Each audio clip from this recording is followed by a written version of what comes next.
জগতের উস্তাদ, এই জন্য উনি আসবেন। আপনাদের খুব কাছের মানুষ, যার বক্তব্য শোনার পরেও মনে হয় যেন আরো শুনি। সেই আজকের প্রধান বক্তা জনাব মাওলানা নূর মোহাম্মদ সাহেব চলে এসেছেন। উনি ঘরে অপেক্ষা করছেন। আপনারা একটু ধীর স্থির ভাবে সুন্দর করে বসুন। আমি হালকা কিছু কথা বলে আজকে ওনাকে আমি মাইক ছেড়ে দেব, উনি বক্তব্য রাখবেন। সামনে জায়গাটা বসে যান, পিছনে অনেক দূরে বসে আছেন, একটু আগে বসবেন। আজকে পোকা যে আছে পড়ছে এমনটা নয়, একটু আগে আসবেন, মুখগুলো যেন দেখতে পাই। আমি আপনাদের মূল্যবান সময় থেকে বক্তব্যের শুরুতে একদম বক্তব্যের প্রারম্ভে আমি আপনাদের মূল্যবান সময় থেকে 1 থেকে 1.5 মিনিট সময় চেয়ে নিচ্ছি। আমার উপস্থাপনাটা শোনেন, তাহলে বক্তব্য কি রাখবো এখানে আপনি স্পষ্ট বুঝে যাবেন। উপস্থাপনাটাই আমার বক্তব্যের বিষয় ফুটে উঠবে। আমি আপনাদের জিজ্ঞাসা করছি, আজকের বক্তব্য জালসার যে মঞ্চ তৈরি করা হয়েছে, এটা একটা আম বাগানের ভিতরে। তার মানে বোঝা যাচ্ছে এলাকার মানুষ আম চাষ করে। একজন আম চাষি আম চাষ করেছেন। ওই আম চাষি আম চাষ যখন শুরু করেছেন, তার আম এত পরিমাণে গাছে এসেছে, ওই গাছের আমগুলো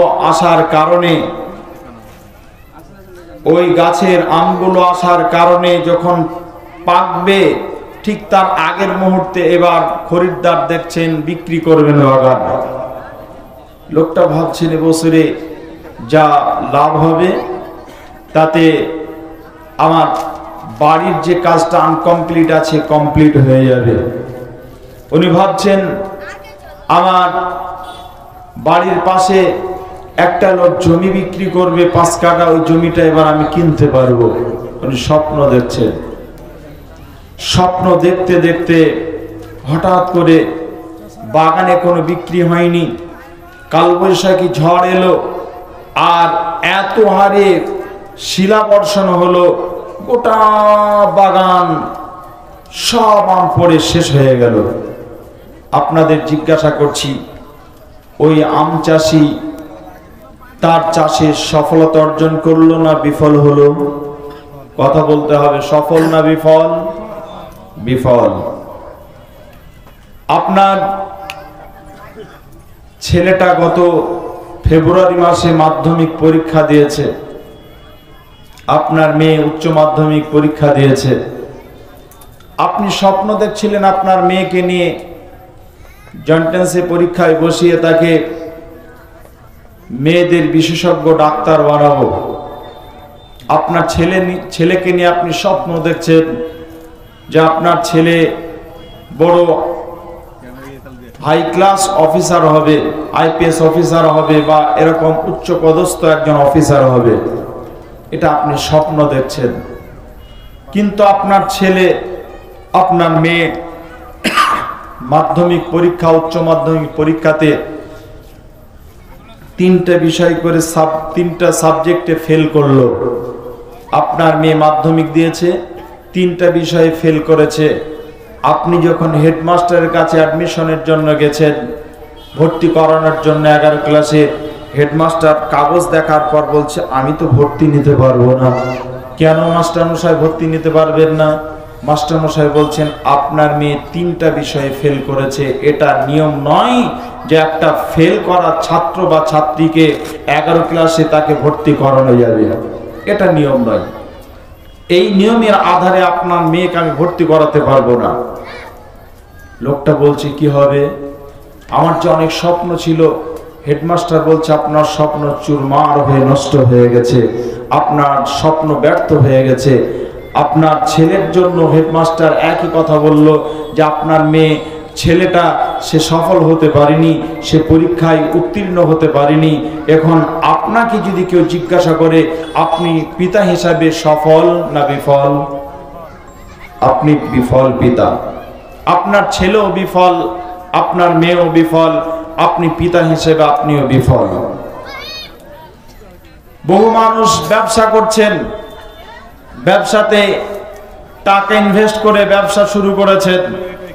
এবছরের যা ইনভেস্ট করেছিলেন বছরের শেষে হিসাব করে দেখা গেল আপনার লস হয়েছে। বাড়িতে আলোচনা করে আবার ইনভেস্ট করলেন টাকা। যখন টাকা ইনভেস্ট করলেন, আপনার ওই টাকা ইনভেস্ট করার পর বেশ কিছুদিন যাওয়ার পরে আবার যখন বছরের শেষে গিয়ে হিসাব করছেন, মার্চ মাসে গিয়ে, তখন দেখা যাচ্ছে আপনি এবছরে গত বছর আপনি তো লস খেয়েছিলেন, এবছরেও ঠিক একইভাবে তুলনামূলক এবছর আরো বেশি লস করেছেন। ওই ব্যবসাদারকে সফল ব্যবসাদার বলা যাবে না বিফল ব্যবসাদার বলা যাবে? কথা বলেন। বিফল। আপনি আমি দুনিয়া করছি, দুনিয়াতে আল্লাহ তাআলা পাঠিয়েছেন ইবাদতের জন্য। এই জায়গাটা ইবাদত করব, এখানে ইবাদত ভালো করে করতে পারলে আখিরাতে শান্তি পাবো, সফল হব। আল্লাহ রাব্বুল আলামিন তিনি বলছেন দুনিয়াতেও সফল, আখিরাতেও সফল। যদি কোনো মানুষের ইবাদত কবুল হয়, কবুলিয়াতের ইবাদত যদি হয়, তাহলে লোকটা দুনিয়াতেও সফল, আখিরাতেও সফল। আর যদি ওই লোকটার ইবাদত যদি আল্লাহ তাআলার কাছে গ্রহণীয় না হয়, ও যদি ইবাদতই না করে, তাহলে লোকটা দুনিয়াতেও বিফল, আখিরাতেও বিফল। আমার আজকের বক্তব্যের বিষয় হবে, আরো কিছু কথা ছিল ভূমিকাতে, আমি আগিয়ে যেতে পারছি না। সংক্ষেপে এটাই আপনাদের বোঝাতে চাচ্ছি, আজকের বক্তব্যের বিষয় হবে সফলতা বনাম বিফলতা। সফলকে বিফলকে, এই মানদণ্ডে আজকে দুই দিক থেকে আমি কিছু কথা আলোচনা করব ইনশাআল্লাহ। চলুন। আল্লাহ রাব্বুল আলামিন বলেন, বিসমিল্লাহির রহমানির রহিম, ওয়ামান আরাদা আন যিকরি ফাইন্না লাহু মাঈশাতান যানকা। মাঈশাতান যানকার অনেক অর্থ আছে, অনেক ব্যাখ্যা আছে। প্রথম শব্দ হলো ওয়ামান আরাদা আন যিকরি, যে মানুষগুলো এরাজ করলো, আপনার আমার সামনে বসে আছেন, আমি আপনাদের সামনে আপনাদের দিকে মুখ করে বসে আছি, আপনারা আমার দিকে মুখ করে বসে আছেন, আমরা উভয়ের সামনাসামনি বসে আছি। এখন আপনারা যদি সকলে আমার দিকের মুখটা, আমার দিকে মুখ করে বসে আছেন, হঠাৎ করে যদি আমার দিকে পিছন করে আর পিছনের দিকে যদি মুখটা করে নেন, এটাকে আরবিতে বলা হয় এরাজ করা। আমি আপনাদের দিকে মুখ করে বসে আছি, আপনাদের দিকে মুখটা যদি আমি স্টেজের পিছনের দিকে মুখটা করে নিই, তাহলে এটাকে বলা হবে আপনাদের কাছ থেকে আমি এরাজ করলাম, এটাকে বলা হয় এরাজ করা। আমার আল্লাহ বলেন ওয়ামান আদাদা আন যিকরি ফাইন্না লাহু মাঈশাতান যানকা, যে মানুষগুলো জিকির থেকে এরাজ করলো। এখন আপনি বলবেন মাওলানা জিকির তো বুঝলাম না, জিকির কি জিনিস এটা তো বুঝলাম না। জি, জিকিরের অর্থ হলো অনেক অর্থ নিয়ে আসা হয়েছে, তার মধ্যে এক নম্বরে জিকিরের অর্থ নিয়ে আসা হয়েছে, তাফসীর ইবনে কাসিরে এসেছে, এক নম্বরে জিকিরের অর্থ হলো কোরআন। আল্লাহ রাব্বুল আলামিন নিজেই বলছেন, বিসমিল্লাহির রহমানির রহিম, ফাযাক্কির বিল কোরআন মান ইয়াখাফু ঈদ। যে মানুষগুলোর অন্তরে আল্লাহর ভয় আছে, ওই মানুষগুলোর সামনে যদি আল্লাহর কোরআন থেকে নসিহত করা হয়, ওই লোকগুলোর জীবন পরিবর্তন হবে।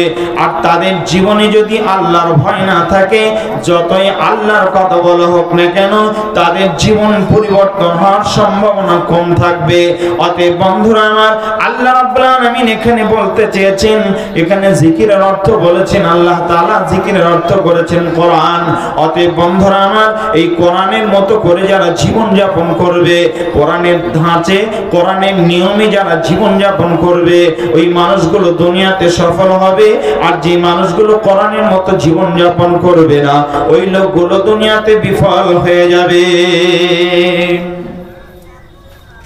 দুই নাম্বার, বিশ্বনবী আমার বলছেন, শুনে নাও,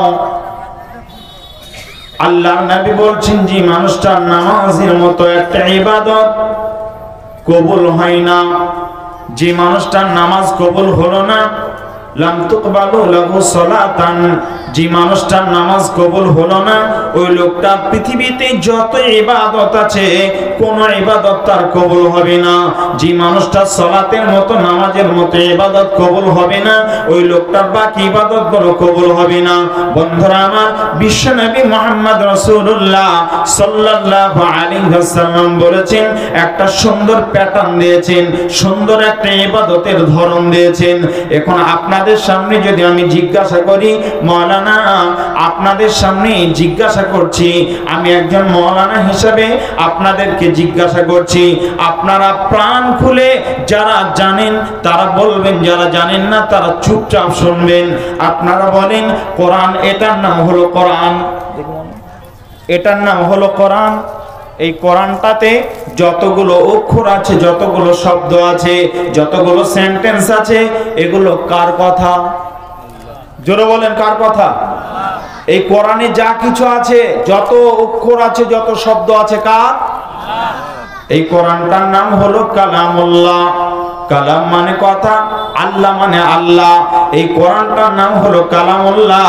এই কোরআনটাতে যা কিছু আছে সব আল্লাহর কথা আছে। একটু সাউন্ডটাই বাড়াবেন তো, ইকোটা।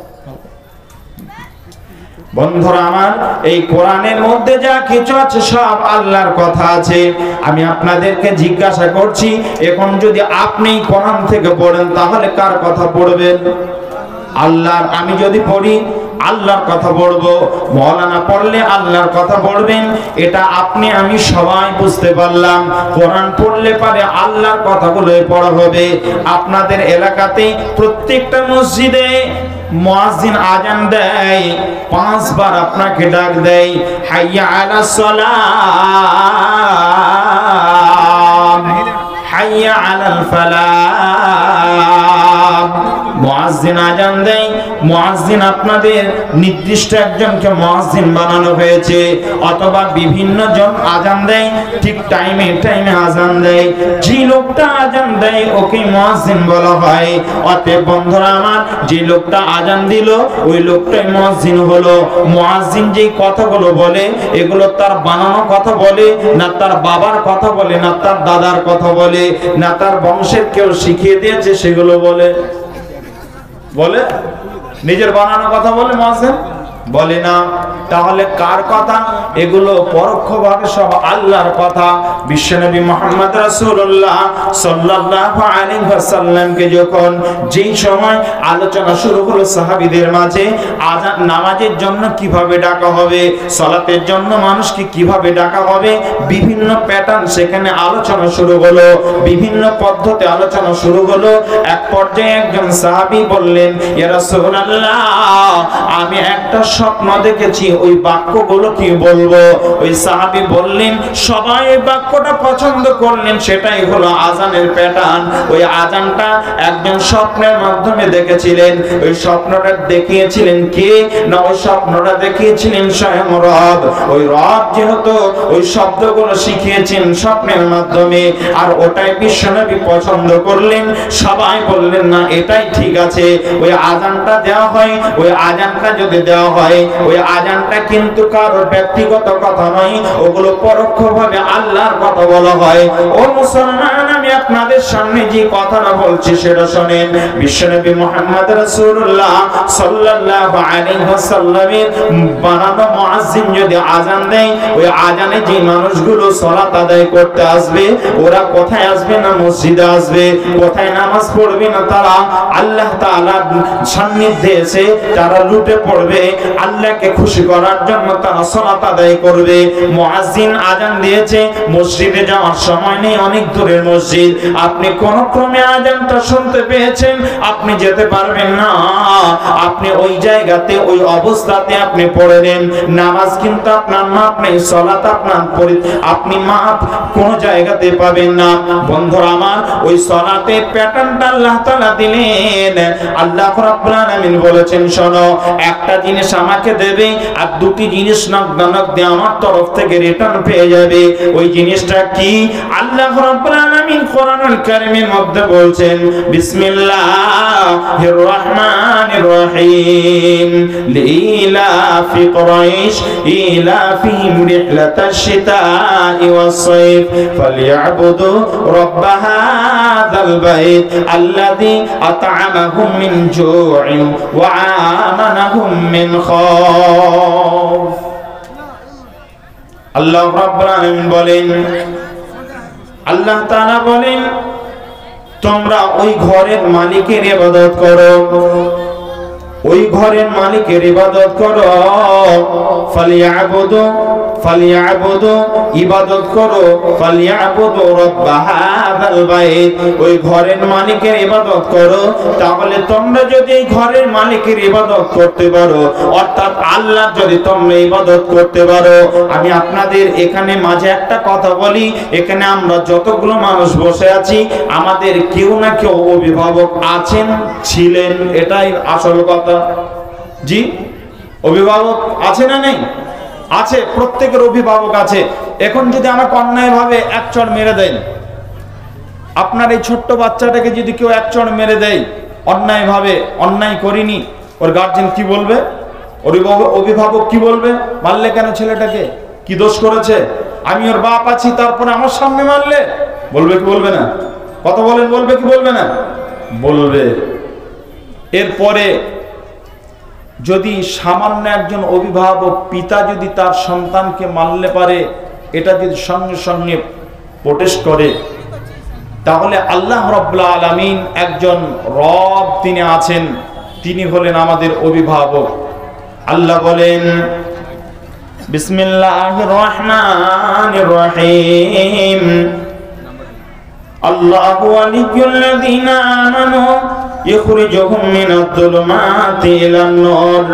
আল্লাহ তাআলা বলেন, হে পৃথিবীর মুসলমান, তোমরা শুনে নাও, আমি আল্লাহ, তোমরা আমাকে অভিভাবক বলে মেনে নাও। আল্লাহকে আল্লাহ বলে যদি মেনে নিতে পারি, রবকে রব বলে যদি মেনে নিতে পারি, লাভটা কি হবে?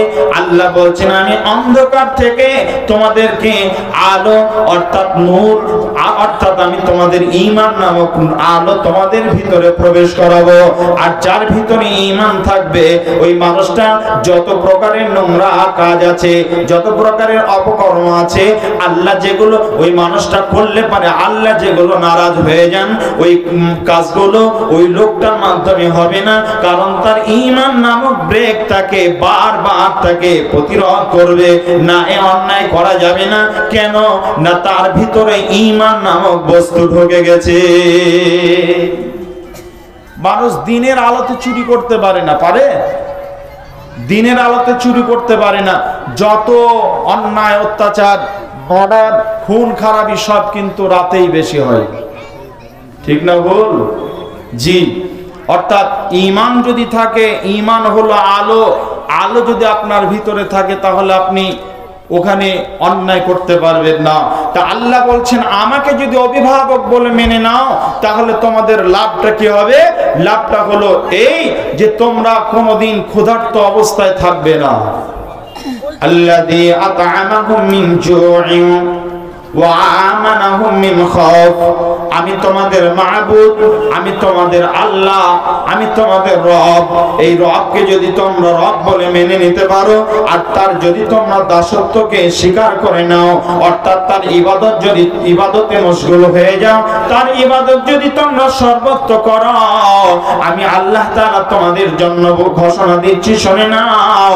আমি আল্লাহ তাআলা তোমাদেরকে বলছি, আমি আল্লাহ তোমাদেরকে কোনোদিন ক্ষুধার্ত অবস্থায় রাখবো না, আর তোমাদেরকে তৃষ্ণার্ত অবস্থায় রাখবো না। আমি তোমাদেরকে খাবার খাবার দেব, পানীয় দেব, সব কিছু তোমরা পেয়ে যাবে। বন্ধুরা আমার, শুধু তাই নয়, আল্লাহ রাব্বুল আলামিন আল্লাহ তাআলা বলছেন তোমরা শুধু খেতে পাবে আর পান করতে পাবে এটা নয়, আল্লাযী আত'আমাহুম মিন জু'ইন ওয়া আমানাহুম মিন খাউফ। গোটা পৃথিবীতে তোমাদেরকে কেউ ভয় দেখাতে পারবে না, সন্ত্রস্ত করতে পারবে না, ভীতু সন্ত্রস্ত তোমরা হবে না, তোমাদেরকে কেউ ভয় দেখানোর সুযোগ পাবে না, তোমাদের দিকে কেউ গরম নজরে তাকাবার কারো সাহস হবে না। কে বলছেন এটা? কে বলছেন? আল্লাহ বলছেন। আমি আপনাদেরকে বলছি, কয়েক বছর আগে, 2-1 বছর আগে এনআরসি নামক ভয় আমাদের মাঝে এসেছিল না আসেনি? কথা বলেন, এসেছিল না আসেনি? এসেছিল। এনআরসির ভয় আমাদের মাঝে এসেছিল, এসেছিল। ওই সময় বিভিন্ন জন বিভিন্ন রকম ভাবে কথা বলেছে, আমরাও বলেছি, প্রতিবাদ করেছি, বিভিন্ন মানুষ বিভিন্ন রকম ভাবে প্রতিবাদ করেছে। কি বলেছে ওই সময়? বলেছে বিশ্ব নবীর শিষ্য মারা, বিশ্ব নবীর শিষ্য মারা, নেই কমাদের ভাই, আল্লাহর হুকুম মানব মরা, নবীজির তরিকায়, নবীজি মোদের পথের পথি, কোরআন দিশারি, আলেম ওলামা তার চারা আজ সারি সারি, সরকার দেখায় ভাই, সরকার দেখায় ভাই, এনআরসির দ্বারায় সরকার দেখায় ভাই, সিএর দ্বারায় এই ভারতে বেঁচে থাকা তোদের অধিকার নেই। কেন দেশ স্বাধীনের সময় তোরা রক্ত দিলি না, আজ কি করে বলিস তোরা ভারত আমার মা? জি ভাই, ওই সময় প্রতিবাদ হয়েছে বিভিন্ন জায়গায়, আমরা এভাবে প্রতিবাদ জানিয়েছি। তা আমি আপনাদের সামনে বলতে চাচ্ছি, যেটা আমরা সফলতা পাবো কোথায়? আল্লাহর দাসত্ব যদি করি, আল্লাহর কথা যদি মেনে নিতে পারি, শুধুমাত্র আল্লাহ পাক রব্বুল আলামিনের কথা মতো যদি তার ইবাদত করতে পারি, রবকে রব বলে মেনে নেওয়ার পরে যদি তার ইবাদত করতে পারি, তাহলে আল্লাহ বলছেন আমি নগদানগদি তোমাদেরকে দুটি জিনিস দেব। একটা হলো তোমরা কোনোদিন ক্ষুধার্ত থাকবে না, তৃষ্ণার্ত থাকবে না, আর তোমাদেরকে কেউ ভয় দেখাতে পারবে না। এখন আমাদেরকে ভয় দেখাচ্ছে মানে আমরা আল্লাহর ইবাদতে নেই, এই জন্য আল্লাহ পক্ষ থেকে আমাদেরকে এই আযাবগুলো আমাদের কাছে পতিত হচ্ছে। জি ভাই, এবার চলুন আমি আপনাদের সামনে আর একটা কথা বলি, তারপরে আমি এই আয়াতের বাকি কথাগুলো বলবো। আমি আপনাদেরকে বলছি, তাহলে সফলতা কোথায় আছে? মসজিদে আছে। সফলতা কোথায় আছে জোরে বলেন? মসজিদে আছে। মসজিদে যেতে পারলে আমাদের সফলতা আছে, যদি না যায় তাহলে বিফলতা আছে। তাহলে 1 নম্বরে পেলাম আজকে আন-নূর একাডেমি কোরআন হিফজুল কোরআন মাদ্রাসাতে আপনার ছেলেকে, আপনার মেয়েকে আপনি মাদ্রাসায় পড়তে পাঠাবেন। আপনার ছেলেটা হাফেজ হবে, আপনার মেয়েটা ভালো করে কোরআন শুদ্ধভাবে পড়া শিখবে। সে নামাজের যতগুলো দোয়া আছে সবগুলো সে শিখতে পারবে। এগুলো যদি সে শিখে নিতে পারে, তাহলে ওই মেয়েটি, আপনার ছেলেটি সফল হয়ে যাবে। আপনি পিতা হিসাবে সফলতা অর্জন করবেন। আর যদি আপনি এই মাদ্রাসাতে না পাঠান, কাবিলপুরে না পাঠান, আপনার মেয়েকে, আপনার ছেলেকে যদি ইসলামী তরিকাতে জীবন ধারণের ব্যবস্থা যদি আপনি জীবদ্দশায় করতে না পারেন, তাহলে আপনি পিতা হিসাবে একজন নাকাম পিতা, আপনি একজন ব্যর্থ পিতা, আপনি সফলতা পেলেন না, আপনি পৃথিবীতে নাকাম হয়ে গেলেন। বন্ধুরা আমার, আল্লাহ রাব্বুল আলামিন তিনি আরো গুরুত্বপূর্ণ কিছু কথা বলেছেন। আল্লাহ রাব্বুল আলামিন বলেন, শুনে নাও, আমি আল্লাহ রাব্বুল আলামিন একটা গুরুত্বপূর্ণ ইবাদত দিয়েছি। ওই ইবাদতটা 1 মাস যাবত তোমাদের করতে হয়। ওই ইবাদতটার নাম হলো, আমরা গত কয়েকদিন আগে আমরা ইবাদতটা কমপ্লিট করলাম। ওই মাসটার নাম হলো, ইবাদতের মাসটার নাম হলো রমজান মাস। রমজানের সিয়াম আমরা পালন করলাম। যে মানুষগুলো রমজানের সিয়াম পালন করেছি আমরা, আমি বিবাহ করেছি বোঝাবার জন্য বলছি। একটা যুবক বিবাহ করেছে, ওই ছেলেটা বিবাহ করা দুদিন পর সিয়াম শুরু হলো, রমজান মাস চলে এলো। ওই যুবকটা তার স্ত্রী বাড়িতে আছে, রূপসী সুন্দরী একজন তকবকে যুবক আর যুবতী, তারা দুইজন বাড়িতে আছে, দুইজন সিয়াম পালন করেছে, রোজা রেখেছে। এবার দুপুর বেলা এক জায়গায় হওয়ার পর তারা এবার আপসে প্রেম বিনিময় করার জন্য তারা একজন আরেকজনের দিকে আকৃষ্ট হচ্ছে। আল্লাহ বলছেন না, ওই জায়গাতে তুমি যেতে পারবে না, ওখান থেকে তোমাকে পিছিয়ে আসতে হবে। কেন না, তুমি সিয়াম পালন করছো, তুমি রোজাদার সাইম, এই জন্য তুমি এই কাজটা করতে পারবে না। বন্ধুরা আমার, এই যে আপনার এত প্রখর রোদ, এত কষ্টের জীবন আমরা যাপন করছি, আজকে এই প্রখর রোদে অনেক মানুষ আপনার নফল সিয়াম পালন করছে। ভাইরা আমার, মায়েরা আমার, আমি আপনাদের সামনে বলছি শুনুন, বিশ্বনবী বলছেন যে মানুষগুলো এত কষ্ট সিয়াম পালন করলো, ওই মানুষগুলো সফলতা অর্জন করবে। আমরা যদি আল্লাহকে সবাই মিলে এক বাক্যে বলি, মাবুদ গো, আমরা এত কষ্ট করে সিয়াম পালন করছি, প্রখর রোদ, আমরা সারাদিন কিছু খাইনি, দুপুর বেলা গলা শুকিয়ে গেছে, বুক যেন ভিতরটা যেন মরুভূমির মতো হয়ে গেছে, এমন সময় কোল্ড ড্রিঙ্কস এর সম্ভার ঘরের মধ্যে আছে, আপনি একা আছেন ঘরে, আর কেউ নেই আপনার ঘরে। এবার আপনি ঘরে ঢোকার পর ওই কোল্ড ড্রিঙ্কসটা হাতে নিয়েছেন, এক গ্লাস পান করবেন নিয়ত করেছেন, আপনি সিয়ামরত অবস্থায় আছেন, রোজাদার, আপনি রোজায় আছেন, এমন সময় ওই কোল্ড ড্রিঙ্কস এর বোতলটা নিয়ে যখন খাওয়ার নিয়ত করছেন, খাবো বলে সিদ্ধান্ত নিচ্ছেন, আল্লাহ বলছেন না, তুমি খেতে পাবে না। কেন না, তুমি রোজা রেখেছো এই জন্য তুমি খেতে পাবে না, তুমি একজন সাইম এই জন্য খেতে পাবে না। বন্ধুরা আমার, এবার আমরা সবাই মিলে, এতগুলো মানুষ আমরা বসে আছি, সবাই মিলে যদি আল্লাহকে বলি, আল্লাহ আমরা কেন রমজানে সিয়াম পালন করব? এত কষ্টের জীবন কেন আমরা অতিবাহিত করব? আল্লাহ আপনি কেন এত কষ্টের এই ইবাদতের প্যাটার্নটা দিলেন? আল্লাহকে যদি এই কথাটা বলি, আল্লাহ সঙ্গে সঙ্গে প্রত্যুত্তর বলবেন, লাআল্লাকুম তাত্তাকুন, আমি আল্লাহ তোমাদেরকে এই জন্য দিয়েছি যাতে করে তোমরা মুত্তাকি হতে পারো। কি জন্য দিয়েছেন? রোজাটা কেন দিয়েছেন আল্লাহ? জোরে বলেন। মুত্তাকি বানানোর জন্য আল্লাহ তাআলা রোজাটা দিয়েছেন। নবীজি তিনি একদিন হঠাৎ করে মেম্বারে উঠলেন। আপনাদের এলাকায় যত মসজিদ আছে, জুম্মা মসজিদ, যে মেম্বারে উঠে খুতবা দেওয়া হয়, ওই মেম্বারে 3টে ধাপ আছে। প্রথম ধাপিতে পা দিয়ে নবীজি আমিন বললেন, দ্বিতীয় ধাপিতে পা দিয়ে নবীজি আমিন বললেন, তৃতীয় ধাপিতে পা দিয়ে নবীজি আমিন বললেন। নবীজি বলছে, নবীজি যখন 3বার আমিন বললেন, এই দৃশ্য সাহাবীরা কোনোদিন দেখেননি, সাহাবীদের জীবদ্দশায় এরকম ঘটনা কোনোদিন ঘটেনি।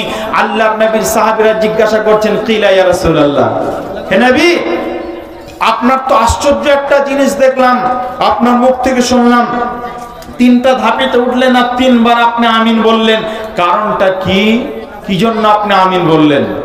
নবীজি বলছেন, শুনে নাও আমি কেন আমিন বলেছি। নবীজি বলছেন, ক্বালা ইন্না জিবরিলা আতানি, আমার কাছে জিবরাইল এলেন, আর আসার পর ফাকালা মান আদরাকা শাহর রমাজানা, যে মানুষগুলো রমজান মাস পেল, জিবরাইল আসার পর আমাকে বলছেন যে মানুষগুলো রমজান মাস পেল, এক মাসে রমজান মাস পাওয়ার পর যে মানুষগুলো ওয়ালাম ইগফার লাহু, নিজের জীবনের গুনাহগুলো মাফ করে নিতে পারলো না, ওই লোকগুলোর জন্য নবীজি বলছেন ফাদাখালান নারা, ওই লোকগুলো যেন জাহান্নামে প্রবেশ করে। বিশ্বনবী বলছেন, শুধু এই জায়গাতে জিবরাইল যদি ছেড়ে দিতেন আমি এত কষ্ট অনুভব করতাম না। কিন্তু নবীজি বলছেন, জিবরাইল আর একটা শব্দ বাড়তি বললেন, ফাআবাদাহুল্লাহ, ওই মানুষগুলো যেন চিরস্থায়ী জাহান্নামী হয়ে যায়। ও মুসলমান, এখন আমি আপনাদের জন্য সবার সামনে যদি আমি বলি, এরকম বাক্য যদি বলি, আল্লাহ আপনাদের সকলকে জাহান্নামী বানিয়ে দেন, এটা নেক দোয়া হলো না বদ দোয়া হলো? কথা বলেন, নেক দোয়া না বদ দোয়া? বদদোয়া। নবীজির মতো মানুষটা তিনি এই কথা বলছেন, নবীজির কাছে জিবরাইল এসে এই কথাগুলো বলছেন। ফাআবাদাহুল্লাহ, আল্লাহ যেন তাদেরকে চিরস্থায়ী জাহান্নামী বানিয়ে দেন। ও মুসলমান, আল্লাহর নবী এই শব্দটা শুনলেন, এরপরে নবীজিকে জিবরাইল বলছেন কুল আমিন, ফাকুলতু আমিন। জিবরাইল আমাকে আমিন বলতে বলেছেন, তাই আমি আমিন বলেছি। এখন আল্লাহর নবীর মতো মানুষটা যদি আমিন বলেন, তাহলে আল্লাহ ওই দোয়াটাকে কবুল করবেন কি করবেন না? জিবরাইল মতো ব্যক্তিটা যদি আমিন বলেন, তাহলে আল্লাহ এই দোয়াটা কবুল করবেন কি করবেন না? মুসলমান, আমি আপনাদের সামনে বলতে চাই, এই জন্য যে মানুষগুলো রমজান মাস পেল আর রমজান মাস পাওয়ার পরে নিজের জীবনের গুনাহগুলো মাফ করে নিল, ওই মানুষগুলো আপনার পার্থিব জীবনে পরিবর্তন হলো, ওই মানুষগুলো পার্থিব জীবনে আপনার সফলতা অর্জন করলো, ওই লোকগুলো আপনার পারলৌকিক জীবনে ওই লোকগুলোই সফলতা অর্জন করলো। আর যারা রমজান মাস পাওয়ার পরে নিজের জীবনের গুনাহগুলো মাফ করে নিতে পারলো না, ওই মানুষগুলো আপনার সফলতা পেল না, ওই লোকগুলোই দুনিয়াতে ব্যর্থ, আখিরাতেও ব্যর্থ। ওই লোকগুলো বিফল, দুনিয়াতেও বিফল, আখিরাতেও বিফল, সফল লোক ওরা নয়। জি ভাই, এবারে চলুন আমি আপনাদের সামনে আয়াতগুলো আস্তে আস্তে আগিয়ে নিয়ে যাই। তারপরে একটা মারাত্মক একটা হাদিস পড়েছি, এই হাদিসটার কিছু বাস্তবতা নিয়ে এসে আর হাদিসটা আপনাদের সামনে কিছু গুরুত্বপূর্ণ এই হাদিসের কথা বলে আমি আপনাদের কাছে শেষ করব। তবে এটা আমি বিশ্বাস রাখি আল্লাহর কাছে, এটা আমার দৃঢ় বিশ্বাস ইনশাআল্লাহ। আল্লাহকে সাক্ষ্য রেখে বলছি, আপনারা যদি ধীর স্থির ভাবে শোনেন, সময় আমি পাবো কিনা জানি না, যদি বলার মতো সুযোগ পাই আমি, তাহলে আমার বিশ্বাস আপনাদের চোখ দিয়ে অজান্তে পানি বাহির হবে ইনশাআল্লাহ। জি, এজন্য আপনাদের বলছি ভাইজান,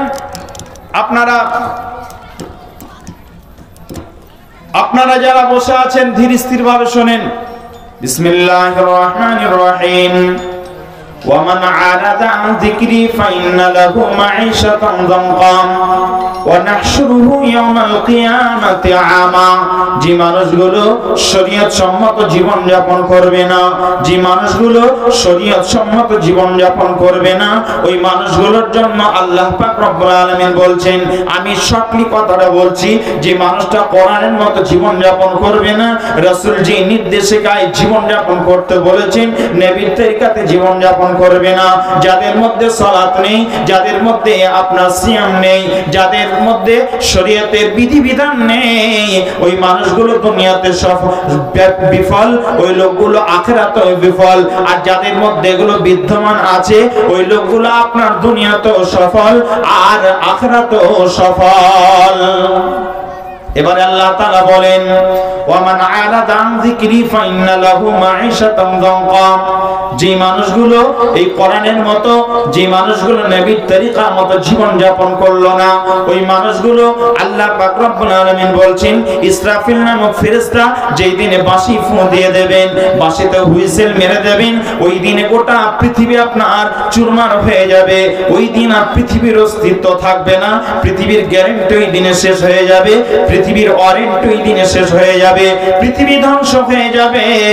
আল্লাহ পাক রব্বুল আলামিন বলেন, মানুষগুলো কবর থেকে উত্থিত হবে, কবর থেকে যখন উঠবে তখন এই মানুষগুলো সব অন্ধ হয়ে উঠবে, অন্ধ হয়ে উঠবে, লোকগুলো অন্ধ হয়ে উঠবে। আল্লাহকে বলবে, আল্লাহ ক্বালা রাব্বি লিমা হাশারতানি আমা। আল্লাহ তাআলা, আজকের দিনে আমি কি করে অন্ধ হলাম? আমি তো চক্ষুষ্মান, চোখওয়ালা ছিলাম দুনিয়াতে, আজকে কি করে আমি অন্ধ হয়ে গেলাম? আল্লাহ বলবেন, শুনে নাও, ক্বালা রাব্বি লিমা হাশারতানি আমা। আল্লাহ রাব্বুল আলামিনের সামনে লোকগুলো যখন এই কথা বলবে, ওয়াকাদ কুনতু বাসীরা, আমরা তো চোখওয়ালা ছিলাম, আমাদের চোখ ছিল সুন্দর, চোখে আমরা দেখেছি গোটা পৃথিবী সব দেখেছি, আমি ছেলে দেখেছি, মেয়ে দেখেছি, আমার বাপ মা, গোটা পৃথিবীর আত্মীয় স্বজনদের দেখেছি। মাওলানা মুখতার বক্তব্য রাখতে এসেছে, নূর মোহাম্মদ সাহেব বক্তব্য রাখতে এসেছেন, আজকে আমরা তার বক্তব্য শুনতে এসেছি, মাওলানাদেরকে দেখেছি, সব আমরা দেখতে পেয়েছি দুনিয়াতে। আল্লাহ গো, আজকে কি করে আমরা অন্ধ হয়ে গেলাম?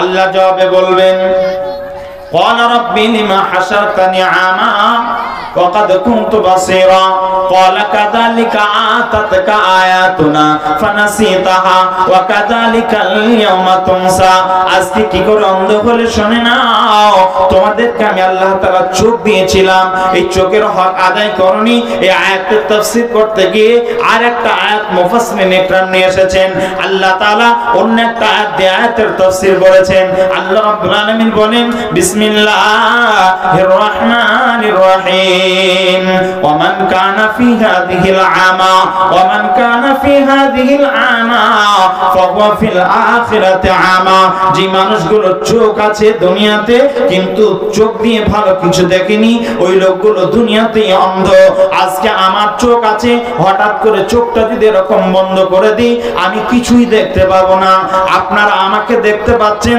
আমি আপনাদের দেখতে পাচ্ছি না যে মানুষগুলোর চোখ আছে ওই মানুষগুলো যদি চোখ থাকতে যদি ভালো কোনো জায়গায় নজর না দেয় আজকে আন-নূর মিশনে আন-নূর একাডেমিতে হিফজুল কোরআনে যদি আপনি সুনজর না দেন আপনি যদি কোরআনের দিকে আপনার সুনজর না থাকে নবীর তরিকা যেখানে আপনার শিক্ষা দেওয়া হয় ওই জায়গায় যদি আপনার সুনজর না থাকে আলেম ওলামাকে আপনার শ্রদ্ধা নজর যদি না থাকে ও মুসলমান তাহলে আল্লাহ তাআলা বলছেন ওয়ামান কানা ফি হাযিহিল আমা ফাহুয়া ফিল আখিরাতি আমা তুমি দুনিয়াতে চোখ ছিল চোখ দিয়ে তুমি ভালো কিছু দেখোনি এইজন্য আমি আল্লাহ তাআলা চোখ থাকতে চোখের হক যেমন আদায় করনি চোখ থাকতে যেমন তোমার চোখ ছিল চোখ দিয়ে যেমন তুমি দেখোনি চোখওয়ালা আর চোখবিহীন মানুষ যেমন সমান আমি আল্লাহ তাআলা তোমার চোখওয়ালা আর চোখবিহীন আর চোখওয়ালা মানুষের মতো তোমাকে আমি বানিয়ে দিয়েছি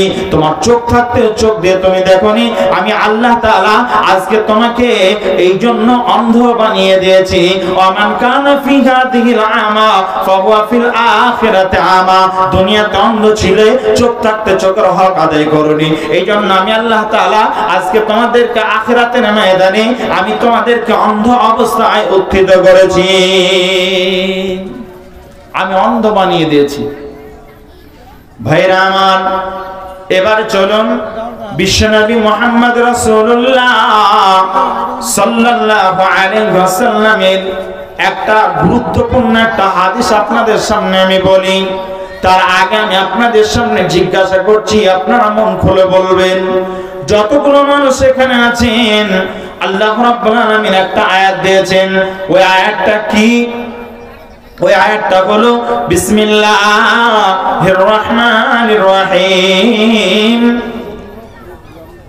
আল্লাহ রাব্বুল আলামিন বলছেন বিসমিল্লাহির রহমানির রহিম ইয়া আইয়ুহাল্লাযীনা আমানু এই আয়াতটা বলার আগে আমি আপনাদের সামনে একটা ছোট্ট মতো শব্দ নিয়ে আসি ওয়ামান কানা ফি হাযিহিল আমা আপনারা শুনলেন আল্লাহ রাব্বুল আলামিন বলছেন প্রথম যে আয়াতটা আমি আপনাদের সামনে পাঠ করেছি ওই আয়াতটা আমি এবার আপনাদের সামনে বলছি আল্লাহ রাব্বুল আলামিন বলছেন শুনে নাও যে মানুষগুলো কোরআনের মতো এত দামি সম্পদের কাছ থেকে এরাজ করলো ওয়ামান আ'রাদা আন যিকরি ফাইন্না লাহু মাঈশাতান যানকা এই শব্দটা নিয়ে আমি কিছু কথা আপনাদের সামনে বলছি মাঈশাতান যানকা মানে ওই লোকগুলোর জীবন হয়ে যাবে সংকীর্ণ এখন আপনাদের জিজ্ঞাসা করছি আপনারা সবাই সকলে মিলে একবার আমার কান পর্যন্ত আওয়াজটা দেবেন ওই আওয়াজটা কি